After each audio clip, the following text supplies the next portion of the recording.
5h30 du matin, à La Linde, une petite ville à 20 km de Bergerac. Dernier briefing à la gendarmerie avant l'arrestation d'un réseau de dealers.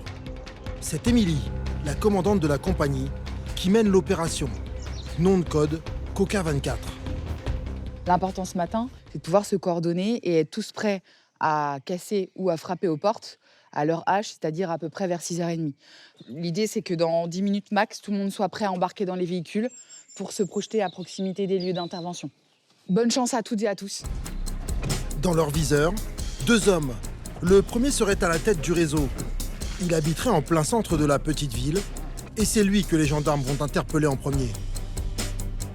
À tous les effectifs engagés sur l'opération Coca 24, annoncez votre mise en place. Oui, le patrouille Beaumont sur place. Il y a, comme je disais, une petite pincée d'appréhension parce qu'on se dit, voilà, on espère que tout va se passer en sécurité, qu'il n'y aura pas de blessés ni du côté des forces de l'ordre, ni du côté de nos adversaires, puisqu'on n'est pas là pour les blesser non plus. Et puis, on espère, voilà, il y a de l'excitation aussi, hein, on espère que tout va bien se passer et qu'on va réussir notre mission. Donc, c'est des moments un peu galvanisants. Voilà. À tous les effectifs engagés, j'annonce top inter à 6h30, dans 2 minutes. Les hommes du PSIG, le peloton de surveillance et d'intervention et les enquêteurs attendent l'heure fixée par Émilie pour intervenir. Vous l'avez vu, le véhicule? Il est de l'autre côté. 6h30, le top intervention est donné. Arrivés devant la porte de l'appartement, les gendarmes frappent une première fois. Gendarmerie, ouvrez! Aucune réponse. Ils emploient alors leur bélier quand soudain, à l'intérieur, l'homme se manifeste. Allez, fais-toi! Allez,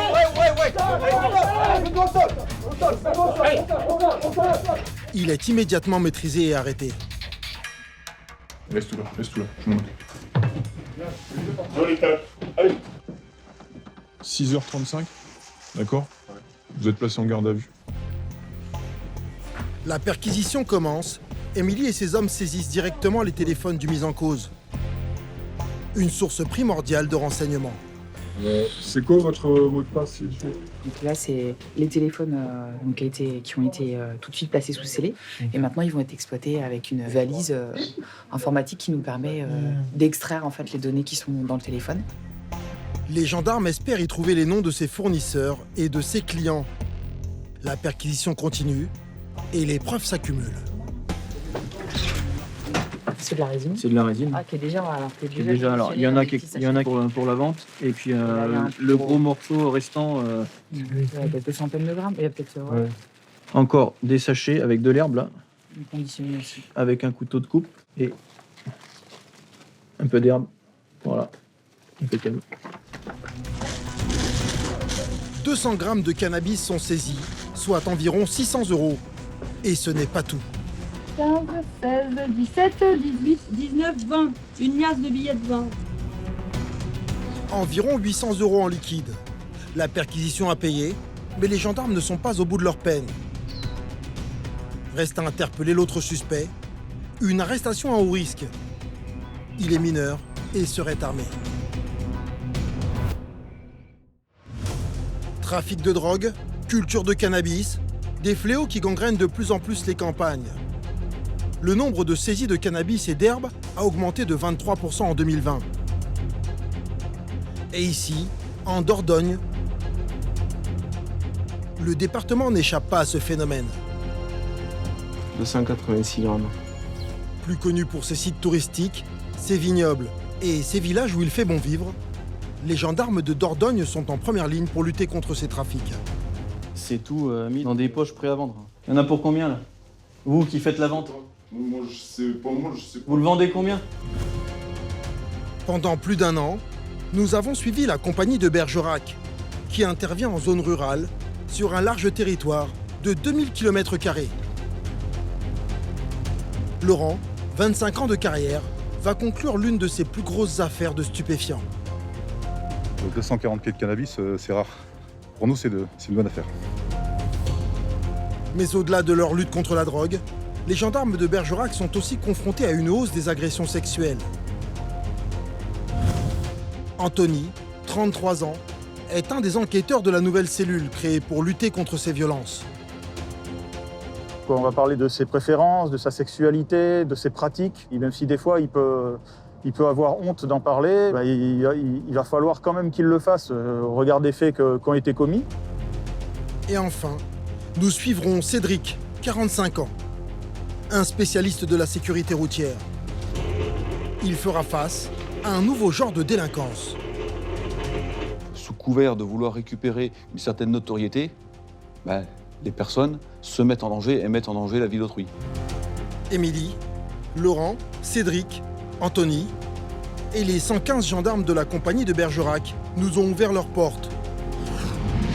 Immersion au cœur d'une gendarmerie rurale, au quotidien mouvementé.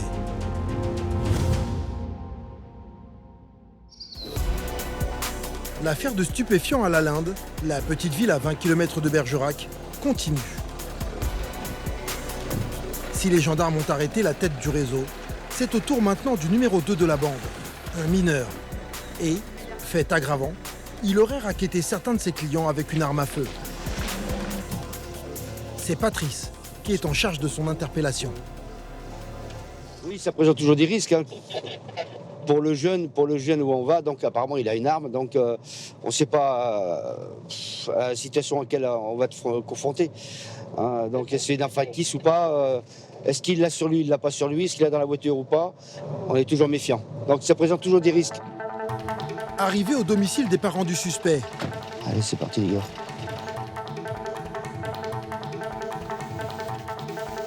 Les hommes du psych se mettent en place et entrent armes au poing. À l'étage, ils tombent nez à nez avec les parents du jeune homme qui tentent de les retenir. Il n'a rien, monsieur, sur lui, hein. Ne le faites pas mal, monsieur. Ouvre la porte. Au même moment, un bruit attire l'attention des gendarmes. Oula, il y en a qui s'enfuient là-bas, derrière.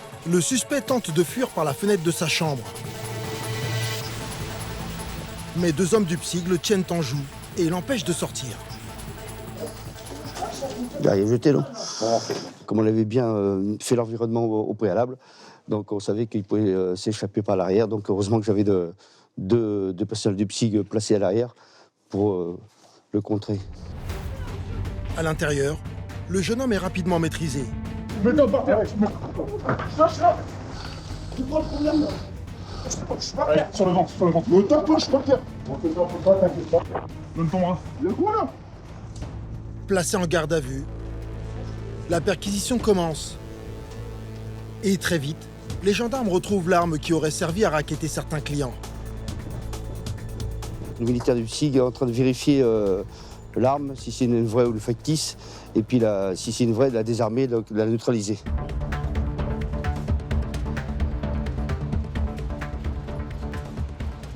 Ouais, c'est une factice.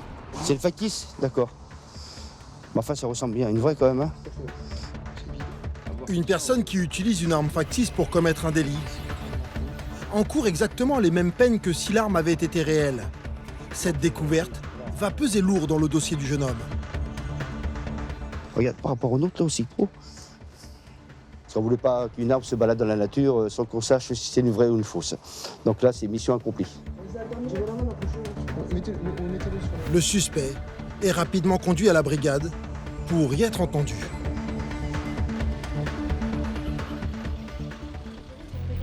À Bergerac, Émilie et les enquêteurs reviennent tout juste de leur perquisition chez le principal suspect.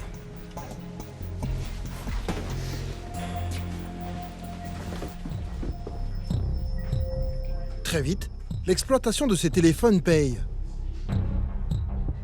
Pas les méthodes sur les photos. Intéressantes. La résine, regardez la quantité. Quoi. Ah oui. Et les enquêteurs font même une découverte étonnante. L'homme faisait la promotion de son trafic sur les réseaux sociaux. Par exemple, on a deux captures d'écran où on peut voir qu'ils vont ici, là c'est des boules de neige, ça correspond à de la cocaïne, et de la jaune, c'est de la drogue également. Et là, vous avez une tarification, c'est 40 € le demi-gramme, et 70 € le gramme, et il y a des prix à 120 € les 2 grammes.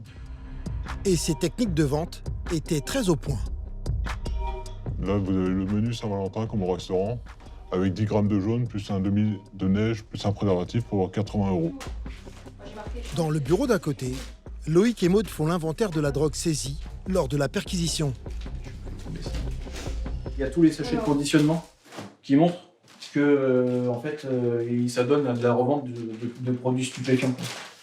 On voit bien sur les produits ici, c'est tout conditionné avec un grammage identique. Prêt à être vendu. Prêt à être vendu et voilà, il n'y a plus qu'à vendre, quoi. Confronté aux preuves accumulées chez lui, le suspect reconnaît la détention de drogue et va même jusqu'à donner des conseils aux gendarmes pour peser et répertorier la marchandise. Vous ne voulez pas tous sortir, faire les coller, poser le bloc. Enfin, c'est pour vous que je dis ça. Vous faites comme ça, et à la fin, ça fait un bloc, vous posez les gars. L'homme ne semble pas mesurer la gravité des faits qui lui sont reprochés. Je comprends pas qu'il y ait une telle guerre pour un cannabis, franchement. Une telle guerre? Ouais. Comment ça? Vous avez du temps pour ça, quoi. Bah parce que c'est interdit. C'est juste un peu illégal en fait. Oui, non, mais je comprends, mais c'est ça que je... Mais... C'est illégal. Le cannabis c'est illégal, c'est ça que je Ouais, comprends. c'est ça que je... Enfin, j'ai fait de mal à personne, quoi. C'est pas de l'argent légal. Le fait de vendre du stupéfiant, c'est pas légal non plus. Oui, le fait de posséder du stupéfiant, ça. Ben ouais. Mais là, dans ce cas-là, vous arrivez sur un trafic. On est bien sur un trafic après là. Si vous vendez, d'accord, c'est pas votre consommation personnelle, ça c'est pour revendre à des gens qui vous en achètent. On est d'accord? Oui. Tes chaussures. Un tel trafic de stupéfiants est passible d'une peine de 10 ans de réclusion.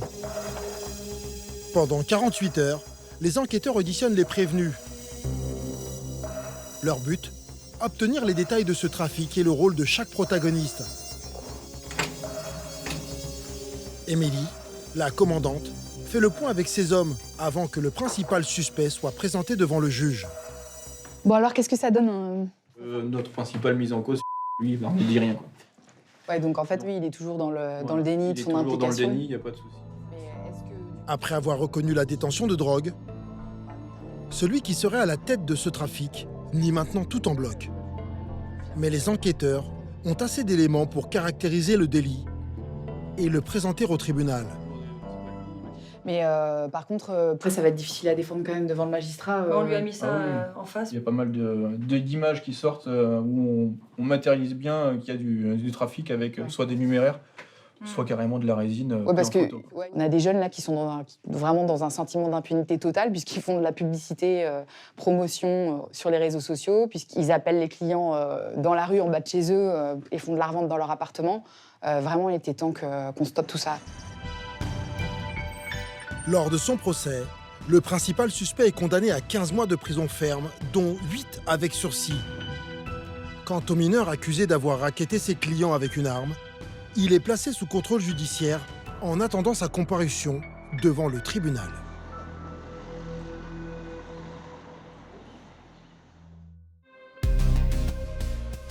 Quelques jours plus tard à la brigade, une autre affaire est au centre des préoccupations des gendarmes.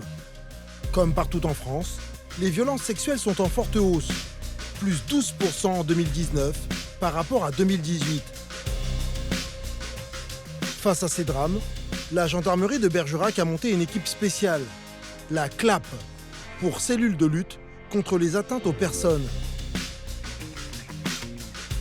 Cédric, Anthony, Stéphanie et Cécile se sont tous portés volontaires. J'ai toujours eu une attirance, entre guillemets, pour tout ce qui est la jeunesse, enfance-jeunesse, et particulièrement, du coup, là, dans le cadre du travail, pour tout ce qui est les atteintes sexuelles, etc. Même si c'est des dossiers lourds, c'est des dossiers qui sont intéressants.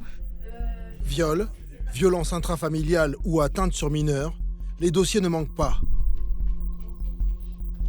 Et depuis 3 jours, Anthony et Cécile enquêtent sur une nouvelle affaire.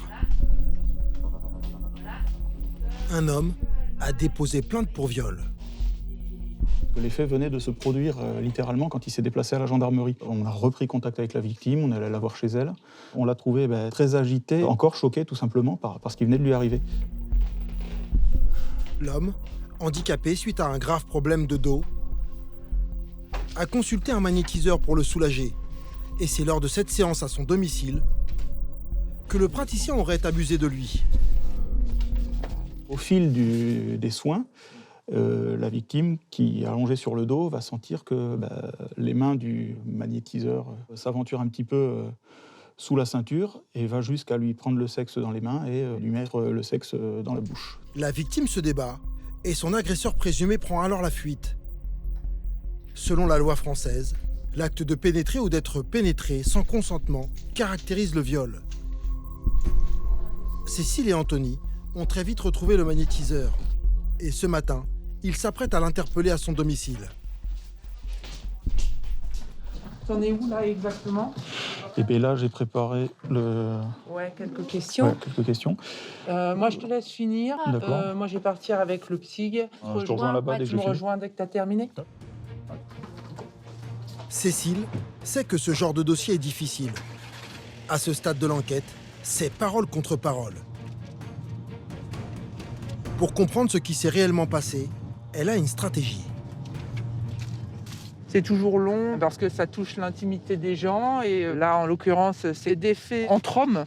Donc, si la personne n'est pas déjà à l'aise avec son orientation sexuelle, à la fois dans la garde à vue, il faut qu'il puisse nous confier qu'il a ses orientations. Et après, de surcroît, expliquer que il a agressé quelqu'un, quoi. 2 hommes du PSIG assistent Cécile pour cette interpellation. Le suspect habite ce petit pavillon dans un village isolé. Lorsqu'il vient ouvrir aux gendarmes, Cécile découvre un homme d'apparence calme. Il a une 50aine d'années et il est marié et père de 2 enfants. Il n'oppose aucune résistance, mais se montre peu loquace. Vous avez une idée de pourquoi je suis là, monsieur? Oui, d'accord. Bon, on en parlera après. Donc, il est 9h. Vous êtes placé en garde à vue, monsieur, pour des faits de viol sur personnes vulnérables. Là, on fait une perquisition et on en viendra vraiment aux faits quand on sera à la brigade, parce qu'en plus, il s'agit de faits criminels, donc les auditions sont finies. Le suspect est conduit à la brigade pour être auditionné. Cécile et Anthony ont 24 heures pour obtenir des aveux. À leur arrivée à la gendarmerie, le matériel informatique saisi chez le présumé agresseur est analysé. Le but de l'opération, c'est de procéder à l'extraction des données du téléphone portable du mis en cause, afin de savoir si il a été consulté, au vu des faits qui lui sont reprochés, des sites pornographiques. Très vite, les gendarmes retrouvent la trace de ces consultations sur des sites pornographiques homosexuels. Une pratique qui vient confirmer ses penchants, mais qui n'est pas une preuve. Cécile et Anthony l'auditionnent depuis plusieurs heures, mais l'homme parle peu et les gendarmes risquent de manquer de temps. Déjà, il a été entendu par rapport à ce matin, son épouse également. Et il reste pas mal de choses à vérifier, notamment au niveau de son téléphone, de son ordinateur, tout ça. Et il y a beaucoup de points qu'on n'a pas abordés encore, qu'on n'a pas eu le temps d'aborder avec lui au niveau des auditions. Anthony décide de demander une prolongation de garde à vue de 24 heures. Le magistrat en charge du dossier la lui accorde. L'audition reprend et la persévérance des gendarmes va payer. Les gens ne reconnaissent pas de suite. Et bon, il a expliqué une partie des faits. Maintenant, il va y avoir d'autres auditions pour essayer d'un peu éclaircir tout ça et voir ce qui l'a amené à en arriver là. Après une nuit en cellule, le suspect livre des aveux complets et confirme l'intégralité du témoignage de la victime. Donc là, la garde à vue va prendre fin. On va le présenter au procureur de la République, qui va prendre une décision, mais on s'oriente sur un contrôle judiciaire jusqu'à sa convocation en justice. Pour l'équipe de la CLAP, c'est un succès dans une affaire au premier abord compliquée. Au-delà de la condamnation à venir du mis en cause, c'est vraiment le travail fait pour que la victime ait été entendue, considérée et puisse obtenir réparation par rapport à ce qu'elle a subi, quoi. L'homme est placé sous contrôle judiciaire en attente de son procès pour agression sexuelle. Il a interdiction d'approcher la victime. Il encourt une peine qui peut aller jusqu'à 5 ans d'emprisonnement et 75 000 € d'amende. Si ce dossier de violence sexuelle est clos, les autres gendarmes de Bergerac, eux, continuent leurs investigations pour démanteler les réseaux de drogue. Leur but, remonter les filières et taper à la source, au niveau des producteurs. En 2019, cette activité a explosé en France, et notamment en zone rurale, avec une hausse estimée à 20%. À Bergerac, les militaires ont déjà mis fin à 3 exploitations de cannabis en 2020. Ils ont détruit près de 600 pieds et plus de 3 kilos de produits destinés à la vente. À Véline, un petit village de 1300 habitants, Laurent, 46 ans, connaît bien le problème. Ça arrondit les fins de mois de pas mal de personnes qui en font la culture. C'est quand même une économie souterraine qui existe et qu'on essaie de contrer le plus souvent possible. Depuis une semaine, il enquête sur une nouvelle affaire. On a eu un renseignement concernant une éventuelle culture de plants de cannabis sous lampe solaire. Il s'agit d'un couple d'une 50aine d'années, bien intégré dans la population, qui n'est pas connu défavorablement. Par contre, aux premières investigations qui ont été faites, il apparaît que leur rythme de vie est beaucoup plus important que leur revenu habituel. L'homme serait sans travail et sa femme au SMIC. C'est donc leurs dépenses et surtout leur train de vie qui a poussé Laurent à prendre au sérieux cette dénonciation. Nous avons effectué des recherches au sein de nos fichiers concernant les véhicules que ce couple possède. Donc nous avons constaté qu'il y avait quand même 3 véhicules, une moto et 2 caravanes. Mais ça se manifeste aussi par des travaux, surtout, qui ont été effectués au niveau de l'habitation. Avant d'interpeller le couple, Laurent part repérer les lieux. Donc là, on va faire une petite reconnaissance en civil. Le couple vit dans une ferme isolée, à quelques kilomètres du village. Le souci qu'il y a, c'est que c'est une habitation qui se trouve au bout d'une impasse. La problématique, c'est de ne pas se faire repérer. Donc j'ai quand même étudié les lieux sur Internet et j'ai vu qu'au bout, il y avait un chemin en terre. Donc on va essayer d'emprunter ce chemin en terre en espérant qu'il soit praticable. Son but, vérifier qu'aucun détail ne lui a échappé avant l'interpellation et la perquisition prévue le lendemain. Là, on y arrive. Je vais mettre la capuche. Je vois le Citroën C3. Je vois que c'est clôturé devant. Porte latérale ouverte. Une belle caméra devant aussi. Une caméra de surveillance est placée sur le hangar. Une installation qui alimente encore plus les soupçons de Laurent. Pour lui, c'est sûr, il s'agit bien d'une exploitation de cannabis. J'ai constaté qu'il y avait une belle caméra sur la façade de devant. Donc ça veut dire que si la maison est sous surveillance, c'est peut-être qu'il y a quelque chose à l'intérieur à protéger. Mais pour le moment, il ne sait pas encore quelle est l'ampleur de cette production locale. Le but du jeu, c'est ça, c'est que si on y va, c'est pas pour avoir trop calculé le cannabis. Maintenant, on verra bien. Alors si bingo, soit c'est un tuyau percé, ou soit c'est un bon tuyau. Et effectivement, ça pourrait être une bonne saisie. On l'espère. Le lendemain, Laurent réunit ses hommes pour un dernier brief, avant l'interpellation des producteurs présumés de cannabis. Un petit briefing, donc on est sur une affaire de production de stupéfiants sous lampe dans des cellules, à un gros niveau. Ce matin, le but, c'est donc de faire une perquisition pour éventuellement trouver les produits. Si les produits sont effectivement présents, si la production est là, donc il y aura garde à vue. Pour cette interpellation, les hommes du peloton de surveillance et d'intervention prêtent main forte aux gendarmes de Véline. C'est un couple de la cinquantaine avec un jeune de 17 ans. Éventuellement, lui, ils auraient un fusil de chasse. Mais vu le profil du type, je ne veux pas trop prendre son fusil de chasse et nous menacer. Maintenant, bon, on ne sait jamais, hein. On va prendre nos gardes. Même si Laurent a pris toutes les précautions, ce type de mission comprend quelques incertitudes. On se méfie toujours, hein. On n'est pas à l'abri que la personne chez qui on va a eu vent et détruit le matériel qui était chez elle. Il est 7h30. L'opération commence. Une dizaine de gendarmes est engagée. À leur arrivée devant la ferme, ils se déploient pour couvrir toutes les sorties. La propriété fait plus de 300 mètres carrés. Laurent et 2 de ses hommes prennent l'entrée principale.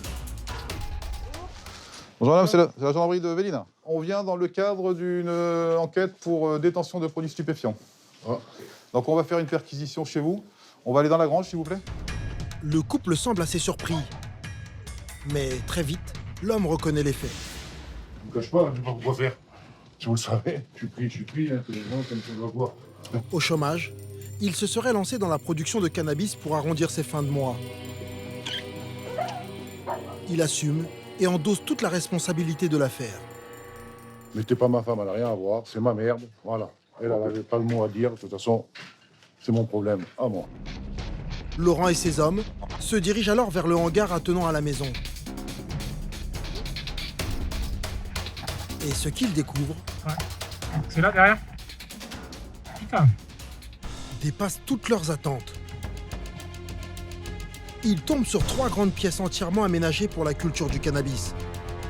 Dans la plus grande, les plants arrivaient à maturité, presque prêts à être récoltés. Une installation quasi professionnelle. Des lampes à sodium très puissantes. Des systèmes de ventilation et d'irrigation automatisés. Dans une autre pièce, ils découvrent une pouponnière. De jeunes pousses qui, traitées avec de puissants engrais, arrivent à maturité dans les 2 à 3 mois suivants. Les gendarmes sont impressionnés par cette installation de plus de 100 mètres carrés. 36, 46, 56, 66. Il y aurait en tout plus de 240 pieds de cannabis. En fait, cette ferme produirait une centaine de kilos par an. Un business estimé à près de 100 000 €. Laurent a visé juste. 240 pieds de cannabis, c'est rare. Là, en plus, c'est une chambre de culture intérieure, dans l'intérieur d'une maison, donc il y a le matériel qui va avec, qui coûte extrêmement cher. Pour nous, c'est une bonne affaire. Mais les gendarmes ne s'en tiennent pas là. Ils fouillent de fond en comble la maison et photographient les objets de valeur, signe d'enrichissement du propriétaire. Une moto tout-terrain, des quads flambant neufs, un écran plasma et chaîne hi-fi dernier cri. Et la perquisition va également leur permettre de mettre la main sur un sac rempli de têtes de cannabis. Du produit prêt à la vente. 286 grammes. Valeur estimée, 3 000 €. Des têtes, il n'y en a pas, on a trouvé que ça. Pardon. Donc, on va voir avec le monsieur pendant la garde à vue, mais il y a de fortes chances que le reste qui a été récolté ces derniers temps a déjà été transporté à un autre endroit. Donc ça, ce sera l'enquête aussi qui le déterminera. Le suspect est maintenant conduit à la gendarmerie pour y être entendu. On va virer tous les pieds de cannabis, d'accord, pour les détruire. Et on va placer sous scellé le côté où il y a tout ce qui est le matériel. Vous venez, monsieur? L'homme encourt une lourde peine. La production de cannabis est considérée comme un crime. Le code pénal prévoit une peine maximale de 20 ans de prison et plus de 7 millions € d'amende. À la brigade, Laurent commence immédiatement son audition. Allez, suivez-moi. Son objectif, obtenir des aveux complets, mais aussi les noms de ses acheteurs et les détails de son trafic. Bon, comment ça va? Vous êtes placé en garde à vue pour une durée de 24 heures, qui peut être renouvelable 24 heures, d'accord? Ok, pour les faits de détention de produits stupéfiants. Bon, vous avez été surpris de nous voir ou pas?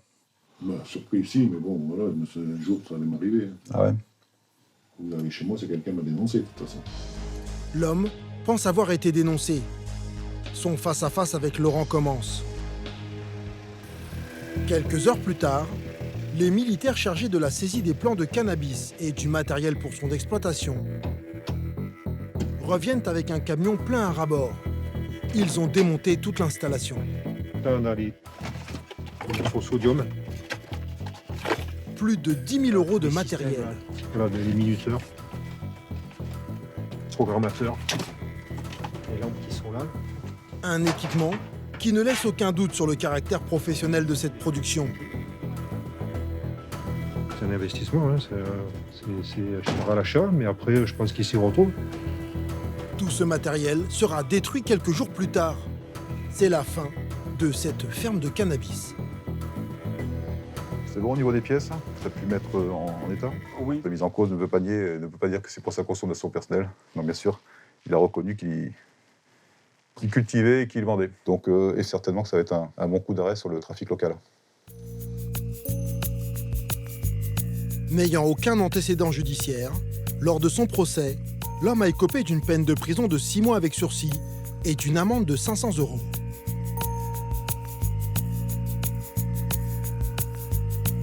Mais la guerre contre la drogue des gendarmes de Bergerac est loin d'être terminée. Car malgré leurs efforts, ils ont aussi à faire face à l'une des routes les plus empruntées par les trafiquants, la départementale 936, qui rejoint Bordeaux à Bergerac. Passage de la drogue venant de l'Espagne vers le nord de la France. Elle est sous haute surveillance. Alors, quand Loïc, 34 ans, un des gendarmes du PSIC, prend son service pour sa ronde de nuit, il sait que ce secteur sera son objectif prioritaire. Lourdement armés, ces hommes sont en première ligne. C'est mon gilet pare-balles, d'accord, avec une housse tactique qui me permet d'avoir tout mon matériel sur moi, directement.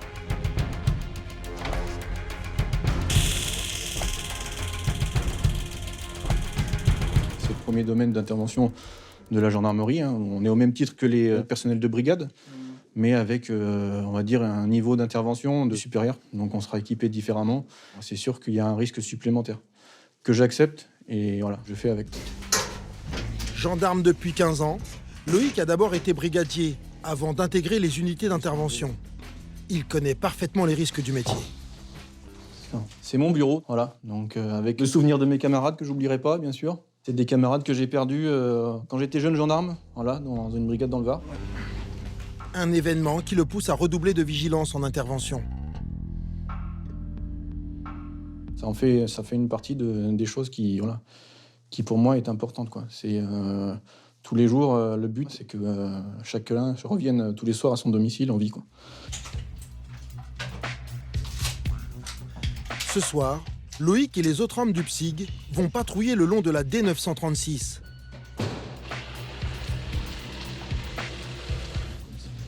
Notre mission de ce soir, c'est d'effectuer une présence dissuasive sur le secteur, soit par des postes de contrôle, soit par des patrouilles.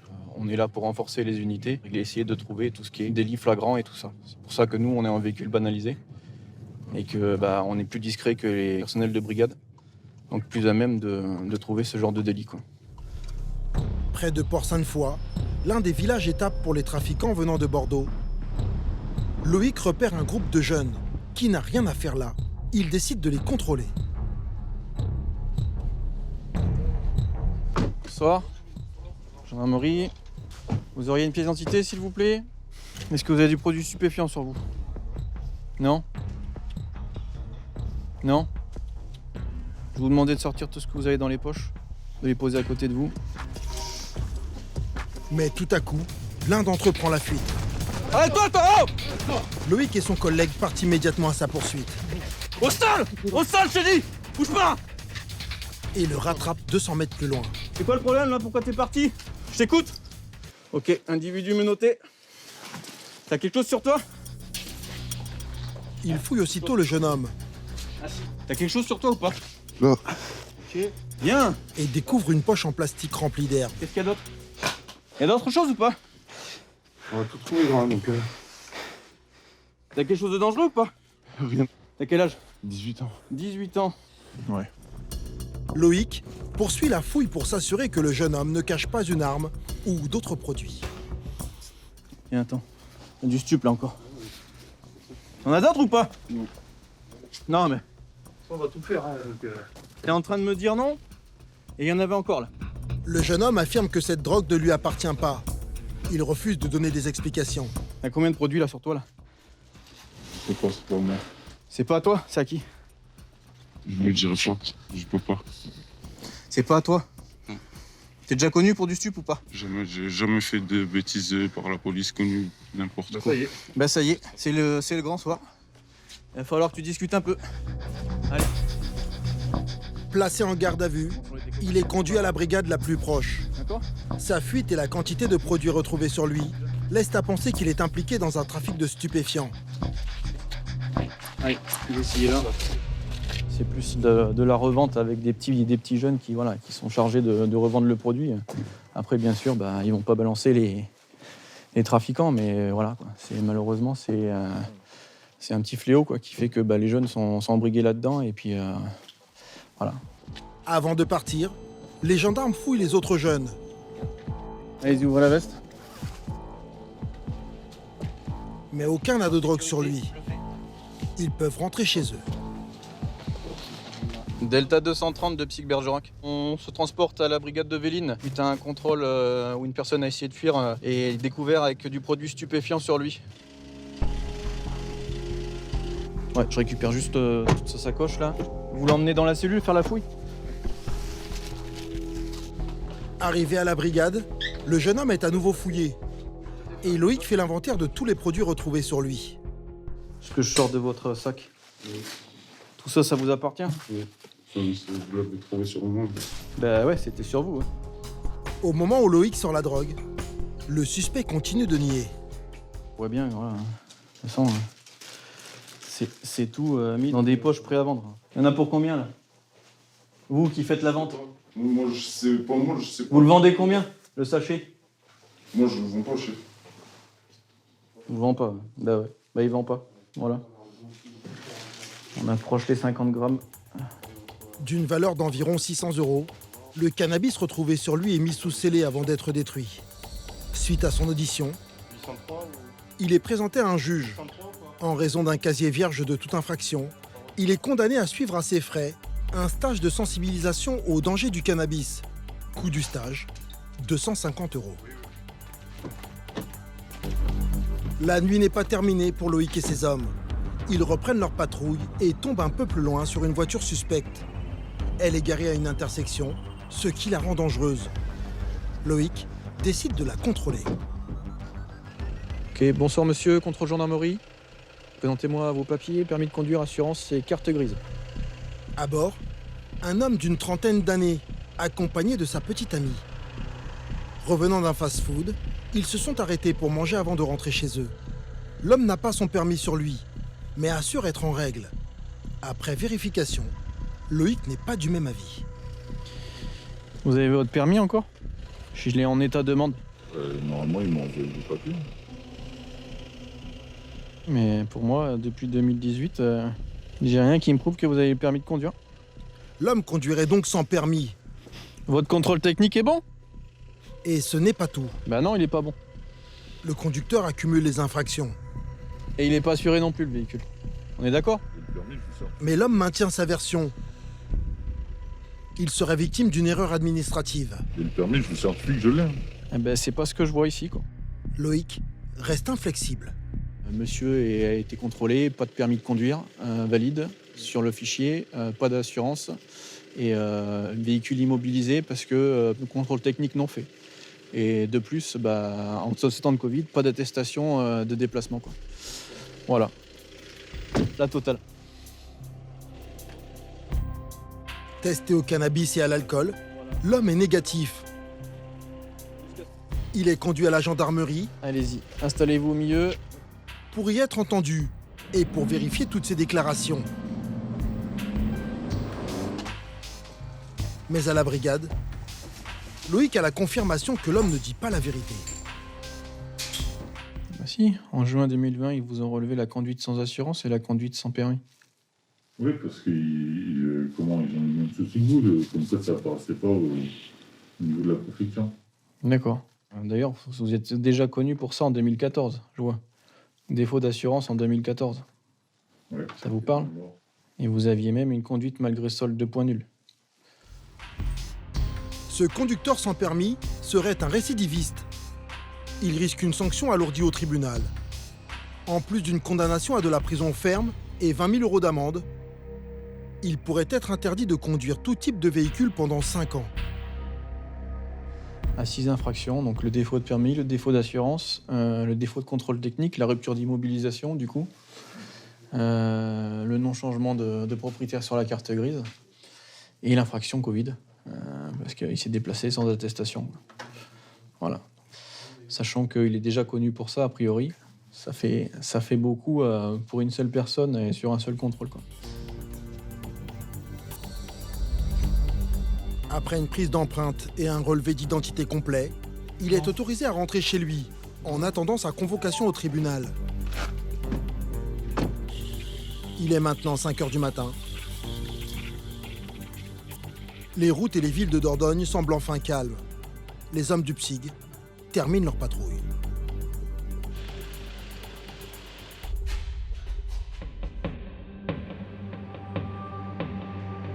Quelques jours plus tard, la sécurité routière va à nouveau mobiliser les gendarmes. Lutter contre les chauffards est une de leurs missions et dans le secteur, ils ont de quoi faire. En 2019, alors que le nombre d'accidents était en légère baisse en France, la région Nouvelle-Aquitaine enregistrait, elle, une forte hausse, près de 15% par rapport à 2018. Pour endiguer ce phénomène, les contrôles de vitesse se multiplient. Aujourd'hui, ce sont Cédric, 44 ans, et Thomas, 21 ans, qui en ont la charge.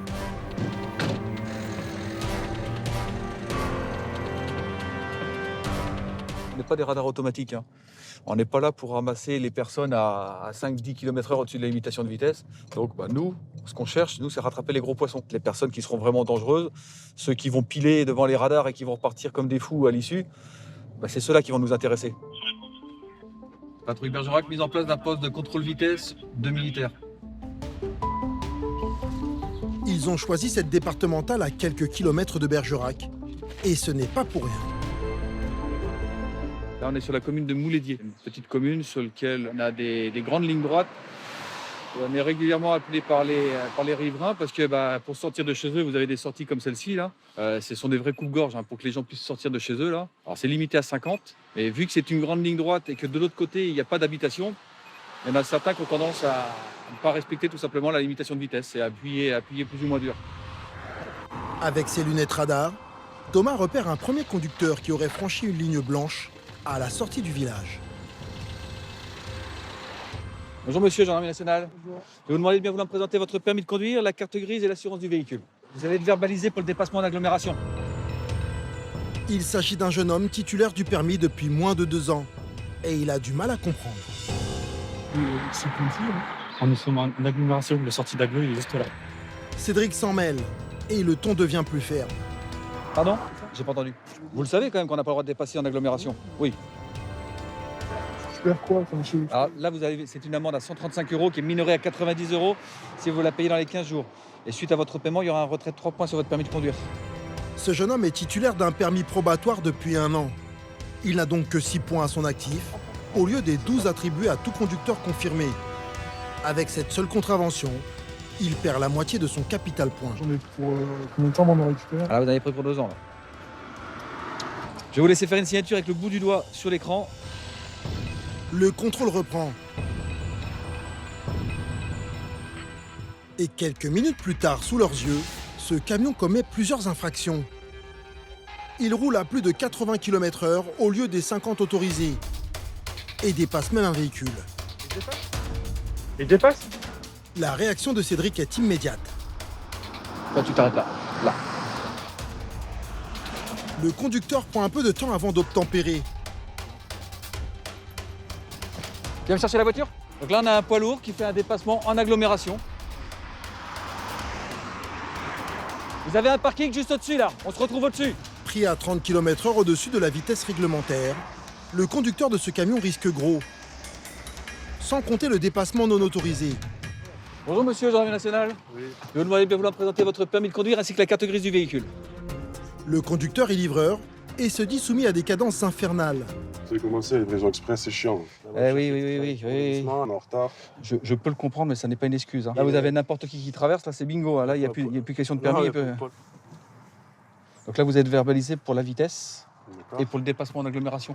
Vous pouvez faire un petit geste, monsieur ? Non, mais malheureusement... Les livraisons express, c'est chiant. Vous voulez connaître votre solde de points ? Vous le connaissez ?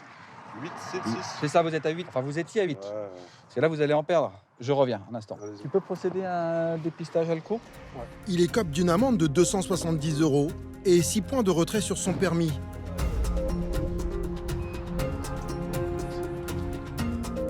Une lourde sanction, mais Cédric se montre inflexible. La signature en plein milieu du texte. Ok, merci. Ici, là. Faites attention parce que c'est pas pour nous, hein, c'est pour vous. Je sais bien. Et pour tous ceux que vous croisez sur la route. Bonne journée à vous, monsieur.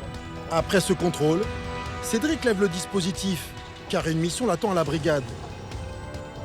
Avant de partir, il a une pratique un peu étonnante. Il se signale sur une application d'aide à la conduite. Son but ? Faire baisser la vitesse des automobilistes qui y verraient la petite icône gendarme. On joue au même jeu que les autres. Hein. Ça permet, de faire durer le contrôle Les gens qui roulent avec ce type d'appareil-là font plus attention parce qu'ils se disent attention, il y a un contrôle radar. Voilà. Alors, on utilise les outils également. La sécurité routière, c'est le cheval de bataille de Cédric. Il se lance même dans des enquêtes d'un nouveau genre. Depuis un mois, il traque un délinquant de la route qui s'est fait connaître en publiant des vidéos sur Internet. Là, dans le cadre de ce dossier-là, il y a une vidéo qui a été signalée par un organisme de surveillance des réseaux sociaux à la plateforme Pharos sur la conduite dangereuse d'une personne. Pharos est une plateforme mise en place depuis 2009. Elle permet aux internautes de signaler aux forces de l'ordre les contenus illicites ou suspects repérés sur Internet. Donc là, c'est toute une série de photos, de vidéos. Donc là, ce sont des circulations, principalement des circulations sur roue arrière qui sont effectuées sur les routes ouvertes de Dordogne. Donc quand on dit route ouverte, c'est-à-dire que tous les citoyens sont appelés à rencontrer ce genre de personnes sur la route là. Donc ça, c'est la vidéo qui a été signalée sur Pharos. On voit juste ce jeune qui dépasse en agglomération un véhicule, qui oblige le véhicule qui arrive en face à freiner pour pouvoir effectuer son dépassement. Alors celle-ci est quand même assez intéressante. Vous voyez ? Hop. Je ne sais pas si vous voyez le compteur.